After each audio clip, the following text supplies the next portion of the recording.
নমস্কার,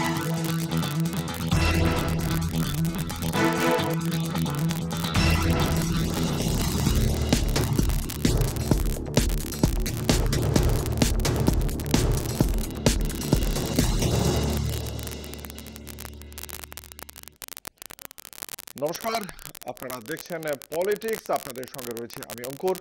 আসছি এই মুহূর্তের গুরুত্বপূর্ণ কিছু খবর নিয়ে পলিটিক্সের এই বিষয়ে, রাজ্য রাজনীতির খবর এবং তার সঙ্গে সঙ্গে কাশ্মীর নিয়ে সর্বশেষ আপডেট সবই জানাবো এই পলিটিক্সে। আপনাদের জানিয়ে রাখি যে রাজ্য রাজনীতির খবরে আজকে গুরুত্বপূর্ণ একটি ঘটনা ঘটে গিয়েছে। রাজ্যের মুখ্যমন্ত্রী মমতা বন্দ্যোপাধ্যায় তিনি খুব স্পষ্ট ভাষায় আজকে যে চাকরিহারাদের নিয়ে বারংবার বৈঠক চলছিল, যে গ্রুপ সি এবং গ্রুপ ডি অশিক্ষক কর্মচারীরা যারা দ্বারস্থ হয়েছিলেন রাজ্য সরকারের, সেই রাজ্য সরকারের কাছে মুখ্য সচিব মনোজ পান্থের সঙ্গে তারা বৈঠক করতে এসেছিলেন এবং সেখানেই মুখ্যমন্ত্রী মমতা বন্দ্যোপাধ্যায় ফোনে তাদের উদ্দেশ্যে বার্তা দিলেন, যে বার্তা অত্যন্ত গুরুত্বপূর্ণ।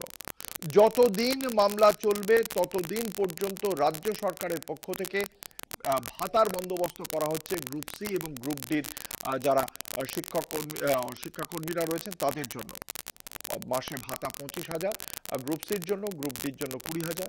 এবং শুধু এখানেই নয়, যে সমস্ত পর্যটক কাশ্মীরের পেহেলগামে গিয়ে জঙ্গি হামলায় নিহত হয়েছেন তাদের পরিবারের জন্যও সাহায্যের ঘোষণা করেছেন রাজ্যের মুখ্যমন্ত্রী। দেখে নিন।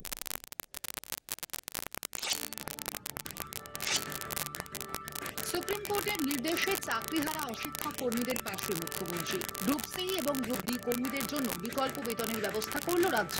যতদিন আদালতে মামলা চলবে ততদিন মিলবে আর্থিক সাহায্য। শনিবার মুখ্য সচিবের সঙ্গে শিক্ষাকর্মীদের বৈঠকে ঘোষণা করেন মুখ্যমন্ত্রী মমতা বন্দ্যোপাধ্যায়। মে মাসে শিক্ষক শিক্ষিকাদের পাশাপাশি অশিক্ষক কর্মীদের জন্য দাখিল হবে রিভিউ পিটিশন।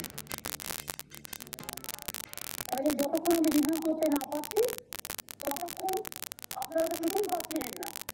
এই অবস্থায় লেবার ডিপার্টমেন্ট থেকে আমরা সোশ্যাল সিকিউরিটি স্কিমের মাধ্যমে যারা গ্রুপ ডি আছেন তাদের 20,000 টাকা এবং যারা গ্রুপ সি আছেন তাদের 25,000 টাকা করে দেব, যতক্ষণ পর্যন্ত ফয়সালা না হচ্ছে। পেহেলগামে জঙ্গি হানায় নিহতদের পাশে মুখ্যমন্ত্রী। পরিবার পিছু 10 লক্ষ টাকা এবং নিহত বিতান অধিকারীর মা বাবাকে প্রতি মাসে 10,000 টাকা ঘোষণা মমতার। বিতানের বাবা মা যে আছে তারা খুবই বয়স্ক, তার ছেলের পয়সায় ওষুধ কিনতে হতো। আমি বিতানের বাবার নামে একটা ছাত্রছাত্রীর কার্ড আজকে করে দিতে বলেছি লোকাল কাউন্সিলরকে, এবং আমরা যেটা আইএনসিএ থেকে আমরা অনেক লোককে যারা খুব ডিস্ট্রেসের মধ্যে থাকেন তাদের আমরা একটা সাহায্য করি, পেনশন করে দিই। বিতানের বাবার নামে একটা 10,000 টাকার পেনশন আমরা করে দিচ্ছি, যাতে ওনার মেডিসিনের জন্য কোনো অসুবিধে না হয়। নদিয়ার তেহট্টের বাসিন্দা সেনা জঙ্গি গুলি যুদ্ধে শহীদ হন ঝন্টু শেখ। সেনা জওয়ানের পরিবারের পাশেও দাঁড়িয়েছেন মমতা। ঝন্টু শেখের স্ত্রীকে চাকরি দেওয়ার পাশাপাশি তার 2 শিশু সন্তানের পড়াশোনার দায়িত্বও নেয় রাজ্য। যেমন আমাকে তেহট্টের ঝন্টু স্ত্রীর সাথে যাওয়ার কথা হয়েছে, তিনি 12 ক্লাস পাস করেছেন, গ্রাজুয়েশন করতে গিয়েছিলেন, যাই হোক কমপ্লিট করা হয়নি, তো তাকে আমরা একটা চাকরি করে দেবো আইন অনুযায়ী, special as a special case. চাকরিহারা অশিক্ষক কর্মীদের বেতন ঘোষণার আগেই বারবারই মানবিকতার কথা বলেছেন মুখ্যমন্ত্রী। চাকরিহারাদের সংসার চালাতে তাদের পাশে দাঁড়ান মমতা বন্দ্যোপাধ্যায়। কাশ্মীরের নিহতদের পাশেও দাঁড়িয়ে মানবিক বার্তা দিলেন মমতা। বাংলার মুখ্যমন্ত্রী প্রথম পেহেলগামে জঙ্গি হানায় নিহতদের আর্থিক সাহায্য ঘোষণা করেন। কলকাতা টিভি। কেটেছে কদিন, কিন্তু ভারতের বিভিন্ন রাজ্যে কান্না এখনো থামেনি। শান্তিতে ভরা কাশ্মীরে বেড়াতে গিয়ে উগ্রপন্থীর গুলির শিকার হয়েছেন যেসব নিরীহ মানুষ, দেশের জন্য প্রাণ দিয়েছেন যে জওয়ান, তাদের পরিবারে কান্না চলছেই। প্রধানমন্ত্রী বলেছিলেন কাউকে ছাড়া হবে না, তার এই ফলাফল হলো সিন্ধু জলচুক্তি রদ করা। এদিকে জলচুক্তি স্থগিত হতেই ভারতকে কার্যত যুদ্ধের হুমকি পাকিস্তান পিপলস পার্টির চেয়ারম্যান বিলাওয়াল ভুট্টো জরদারের। আর চাপের মুখে কার্যত ব্যাকফুটে হাঁটলেন পাকিস্তানের প্রধানমন্ত্রী শেহবাজ শরীফ। পেহেলগাম কাণ্ডের নিরপেক্ষ ও স্বচ্ছ তদন্তের পক্ষে সওয়াল করেন শেহবাজ। অন্যদিকে ভয় পেয়ে হামলার দায় অস্বীকার করছে দ্য রেজিস্ট্যান্স ফ্রন্ট ওরফে টিআরএফ।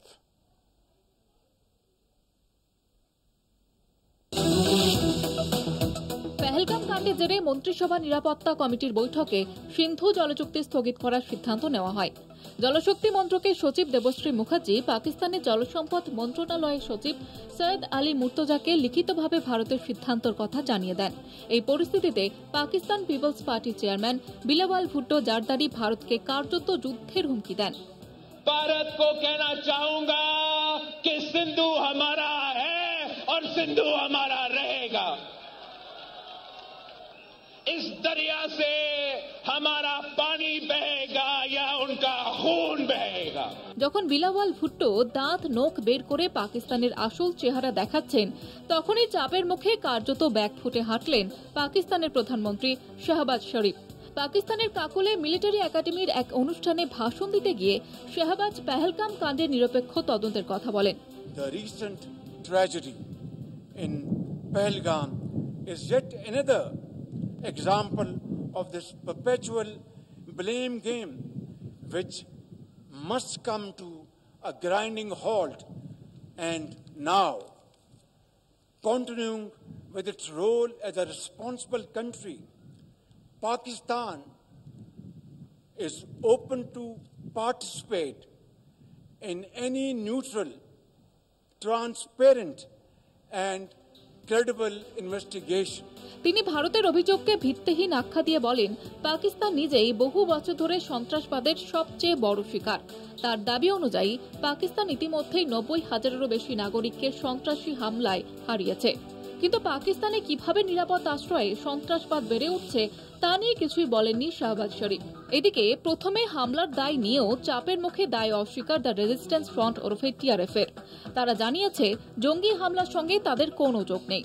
ভারতীয় গোয়েন্দারাই নাকি তাদের ওয়েবসাইট হ্যাক করে ঘটনার দায় নিয়ে বার্তা প্রকাশ করেছিল। তাদের দাবি, ভারত সরকার নিজেদের রাজনৈতিক উদ্দেশ্য চরিতার্থ করতেই এই হামলা করিয়েছে। কাশ্মীরের সাধারণ মানুষ সহ গোটা বিশ্ব এই হামলা তীব্র নিন্দা করেছে। এই পরিস্থিতিতে টিআরএফ এর এই দাবি কার্যত নিজেদের পিঠ বাঁচানোর চেষ্টা। কলকাতা টিভি।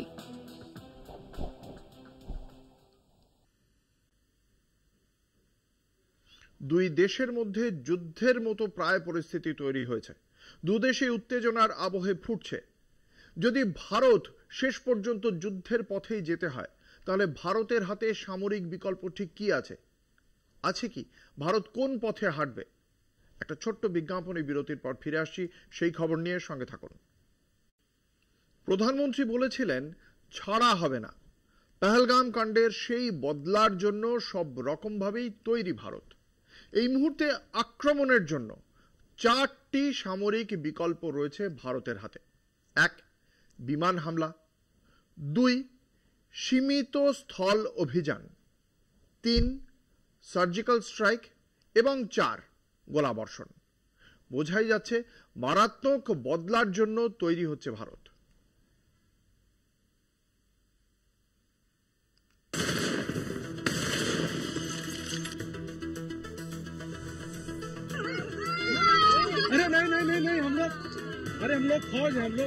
কাশ্মীরের পাহেলগাঁওয়ে 22 এপ্রিল জঙ্গি হামলায় নিহত হন 27 জন। তারপর থেকেই পাকিস্তানকে কড়া জবাব দিতে কঠোর কূটনৈতিক ও নিরাপত্তামূলক পদক্ষেপ গ্রহণ করছে ভারত। প্রধানমন্ত্রী নরেন্দ্র মোদী এবং প্রতিরক্ষা মন্ত্রী রাজনাথ সিং স্পষ্ট জানিয়েছেন, অপরাধী ও তাদের সমর্থকদের ছাড় দেওয়া হবে না। এই ঘোষণার প্রেক্ষিতে সামরিক প্রতিক্রিয়ায় জল্পনা বাড়ছে। যদিও সরকার এখনো আনুষ্ঠানিকভাবে কোনো পদক্ষেপের ঘোষণা করেনি, তবে প্রতিরক্ষা বিশ্লেষকরা বলছেন যে ভারত বেশ কয়েকটি সামরিক বিকল্প বিবেচনা করছে। কি কি বিকল্প? রাফায়েল ও মিরাজ 2000 এর মতো উন্নত যুদ্ধ বিমান ব্যবহার করে পাকিস্তানের গুরুত্বপূর্ণ সামরিক ঘাঁটির ওপর হামলার পরিকল্পনা। এই পদক্ষেপ আন্তর্জাতিক প্রতিক্রিয়া এবং উত্তেজনা বাড়াতে পারে। নিয়ন্ত্রণ রেখা পেরিয়ে জঙ্গি ঘাঁটি লক্ষ্য করে অভিযান চালানো, এতে দ্রুত সংঘর্ষের সম্ভাবনা রয়েছে। কৌশলগত বিভিন্ন ধরনের চ্যালেঞ্জ বিবেচনায় রাখছে সেনাবাহিনী। আবারও জঙ্গি ঘাঁটি লক্ষ্য করে সার্জিক্যাল স্ট্রাইক। ভারতকে নিয়ে পাকিস্তান সতর্ক থাকায় এই অপারেশনগুলো আগের মতো কার্যকর নাও হতে পারে। কম উত্তেজনাপূর্ণ কিন্তু কার্যকরী বিকল্প হিসেবে সীমান্তবর্তী এলাকায় আর্টিলারি ফায়ার এবং স্নাইপার আক্রমণ চালানোরও কথা ভাবা হচ্ছে। ভারত ইতিমধ্যে সার্ক ভিসা বাতিল করেছে। ভারতের ইতিমধ্যেই নেওয়া পদক্ষেপগুলি বার্তা দিচ্ছে কাশ্মীরে রক্তপাতের কোনো উত্তর মাধুর্যে নয়, দৃঢ়তা ও প্রতিরোধের মাধ্যমে দেওয়া হবে। সন্ত্রাসের বিরুদ্ধে ভারত এখন শক্তি, কৌশল ও কূটনৈতিক চাপ সব মিলিয়ে ব্যাপক জবাব দেওয়ার পথে রয়েছে। এবারের বদলা যে আরো মারাত্মক হবে তা এক কথায় স্পষ্ট। কলকাতা টিভি। এই বাংলার পর্যটক নিহত হয়েছে পহেলগামে, তাদের নিয়ে রয়েছে শোক হাহাকার। আর এই বাংলারই এক বিএসএফ জওয়ান এই মুহূর্তে পাক সেনার হাতে বন্দী, তাকে নিয়ে রয়েছে উদ্বেগ, উৎকণ্ঠা। সর্বশেষ কি পরিস্থিতি সেই খবরে আসবো একটা ছোট্ট বিরতির পর, সঙ্গে থাকুন। ফিরে এলাম বিরতির পর, আপনারা দেখছেন পলিটিক্স, আপনাদের সঙ্গে রয়েছি আমি অঙ্কুর। রিষড়ায় তার বাড়িতে কান্না থামেনি, থামার কথাও নয়। 72 ঘন্টারও বেশি সময় পেরিয়ে গিয়েছে। পাক রেঞ্জার্সের হাতে এখনো আটক বিএসএফ জওয়ান পূর্ণম কুমার সাউ। দফায় দফায় দুদেশের ফ্ল্যাগ মিটিং এর পরেও আপাতত সুরাহা মেলেনি। বিএসএফ সূত্রে খবর, গতকাল বিকেলে ফ্ল্যাগ মিটিংয়ে পাক সেনার তরফে জানানো হয় ওপর মহলের নির্দেশের অপেক্ষায় পাক রেঞ্জার্স। অন্যদিকে এক্স হ্যান্ডেলে পোস্ট করে তৃণমূল সাংসদ কল্যাণ বন্দ্যোপাধ্যায় জানিয়েছেন বিএসএফ এর তরফে খবর, দ্রুত ফিরিয়ে আনা হবে এই বাঙালি জওয়ানকে। অভিনন্দন বর্তমান। কয়েক বছর আগে তাঁর বীরত্বের নিদর্শন দেখেছিল আপামর ভারতবাসী। পাকিস্তানও আটকে রাখতে পারেনি ভারতীয় বায়ুসেনার উইং কমান্ডার অভিনন্দন বর্তমানকে। তিনি ছাড়া পেয়েছেন, দেশেও ফিরেছেন। কিন্তু সম্প্রতি পাক রেঞ্জার্সের হাতে আটক হওয়া বিএসএফ জওয়ান পূর্ণম কুমার সাউ কি ছাড়া পাবেন? আপাতত এই প্রশ্নের উত্তর খুঁজছে গোটা দেশ। পহেলগাঁওয়ে জঙ্গি হামলার আবহেই ভুল করে বর্ডার পার করায় ফিরোজপুর সীমান্তে পাক রেঞ্জার্সের হাতে আটক হয়েছেন বিএসএফ জওয়ান পূর্ণম কুমার সাউ। তিনি রিষড়ার বাসিন্দা। 72 ঘন্টার বেশি সময় কেটে গেলেও এখনো মুক্তি মেলেনি। শুক্রবার 3টি ফ্ল্যাগ মিটিং থেকেও কোনো সিদ্ধান্ত হয়নি, বিএসএফ সূত্রে খবর। ফ্ল্যাগ মিটিং শেষে পাক সেনার তরফে জানানো হয় উপর মহলের নির্দেশের অপেক্ষায় পাক রেঞ্জার্স। এ বিষয়ে অমিত শাহের সঙ্গে আলোচনা বিএসএফ এর ডিজি দলজিৎ সিং চৌধুরীর। যদিও এ বিষয়ে এখনো পর্যন্ত কোনো বিবৃতি দেয়নি স্বরাষ্ট্র মন্ত্রক। বিএসএফ এর তরফেও কোনো বিবৃতি আসেনি। কিন্তু উৎকণ্ঠার মধ্যে বিএসএফ ডিজির সঙ্গে কথা শ্রীরামপুরের সাংসদ কল্যাণ বন্দ্যোপাধ্যায়। এক্স হ্যান্ডেলে পোস্ট করে কল্যাণ জানান, পূর্ণম কুমার সাউকে ফিরিয়ে আনার বিষয়ে বিএসএফ এর ডিজির সঙ্গে কথা বলেছি। সরকারি সংস্থা এবং কর্মকর্তারা তাঁকে ভারতে ফিরিয়ে আনার জন্য যথাসাধ্য চেষ্টা করছেন। পাকিস্তান কিছুটা সময় নিলেও তাঁকে ফিরিয়ে দেবে বলে আশা করা যাচ্ছে। বিএসএফ এর ডিজি আশ্বস্ত করেছেন পূর্ণম পাকিস্তানে নিরাপদে এবং সুস্থ আছেন। নদিয়ার পাথরঘাটায় শহীদ ঝন্টু আলীর বাড়িতে যখন শোকের ছায়া, তখন এই রিষড়ায় দুশ্চিন্তার প্রহর গুনছেন পূর্ণম সাউয়ের পরিবার। ঘরের ছেলে নিরাপদে ঘরে ফিরুক, আপাতত এই আশায় বুক বেঁধেছেন পূর্ণমের পরিবারের সদস্যরা। কলকাতা টিভি। স্বামী বিবেকানন্দ বলেছিলেন খালি পেটে ধর্ম হয় না, কিন্তু শুভেন্দু অধিকারী বোধহয় নবযুগ নায়ক স্বামীজির কথাকে উল্টে দিয়ে তিনি বলছেন ভাতের থেকে জাত বড়। স্বাভাবিকভাবেই জাত নিয়ে তার চিন্তার কোনো শেষ নেই। কিছুদিন আগেই ঘটে যাওয়া মুর্শিদাবাদে অশান্তির বলি বাবা ছেলের পরিবারের দিকে আর্থিক সাহায্যের হাত বাড়িয়েছেন তিনি। কিন্তু কেন? আর কোনো কারণ নেই, তারা হিন্দু বলেই। শুভেন্দুবাবু, কেন্দ্রীয় সরকার কিন্তু সবার, এটুকু অন্তত মনে রেখেছেন কি? ওয়াকফ আইনের প্রতিবাদে দফায় দফায় অশান্ত হয়েছে মুর্শিদাবাদ, ঝরেছে রক্ত, জাফরাবাদে প্রাণ গিয়েছে বাবা ছেলের। প্রশাসনিক তৎপরতায় মুর্শিদাবাদ ধীরে ধীরে ছন্দে ফিরলেও রাজনৈতিক আকচাকচির বিরাম নেই। যে যা স্ট্র্যাটেজিকে সামনে রেখে ময়দানে নেমে পড়েছে রাজনৈতিক দলগুলি। এখানে মৃত্যু বড় কথা নয়, তাই ধর্মকে ঘুঁটি করেই এবার আসরে শুভেন্দু অধিকারী। বারবার ধর্মীয় মেরুকরণকে হাতিয়ার করেই রাজনীতির বৈতরণী পার করতে চেয়েছে গেরুয়া শিবির। এবার মুর্শিদাবাদে অশান্তি এবং সাধারণ মানুষের মৃত্যুর মাঝেও ধর্মকে ইস্যু করতে ছাড়লেন না শুভেন্দু অধিকারী। আমি হিন্দু হৃদয় স্থান নিয়ে নিয়েছি, পরম প্রাপ্তি। এই পরিবার নাকি সিপিএম বলেছে, প্রমাণ হয়ে গেল পরিবার কার? পরিবার হিন্দু। অশান্তি কমলে মে মাসের শুরুতে মুর্শিদাবাদে যাবেন বলে আশ্বাস দিয়েছিলেন মুখ্যমন্ত্রী মমতা বন্দ্যোপাধ্যায়। তবে তার আগেই মুর্শিদাবাদে পৌঁছলেন বিরোধী দলনেতা শুভেন্দু অধিকারী। শুভেন্দুকে সামনে পেয়ে জয় শ্রীরাম স্লোগান এলাকাবাসীর।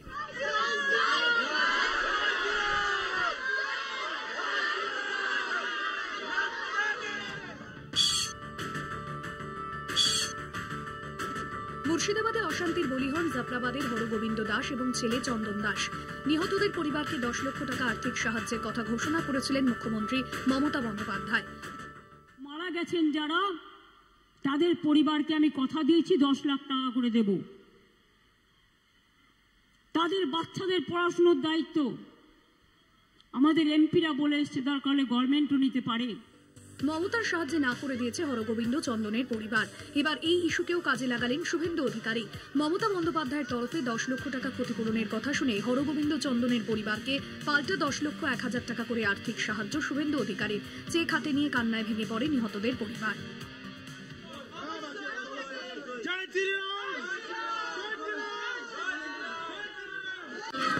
এরা মুখ্যমন্ত্রীর 10 লাখ টাকা প্রত্যাখ্যান করেছে। আমি 10,01,000 টাকা করে মৃত পরিবারকে দিয়েছি, গ্রহণ করেছি। হিন্দুদের কাছে আমি কৃতজ্ঞ। বিজেপির এজেন্ডা হিন্দুত্বকে সামনে রেখে ভোট রাজনীতির ফায়দা তোলা। দলীয় কর্মীরা নেতাদের মুখের দিকে তাকিয়ে থাকলেও নেতাদের কোন্দলের জেরে কর্মীরা আশাহত। সেই পরিস্থিতিতে শুভেন্দু রাজনীতির বাইরে গিয়ে শুধু ধর্মকে হাতিয়ার করেছেন অন্য নেতাদের পিছনে ফেলার জন্য। রাজনৈতিক মহলের একাংশের বক্তব্য, এদিন মুর্শিদাবাদ সফরে রাজনীতির শুভেন্দুকে পাওয়া যায়নি, বরং বেশি করে দেখা গিয়েছে ধর্মীয় নেতা শুভেন্দু অধিকারীকে। কলকাতা টিভি।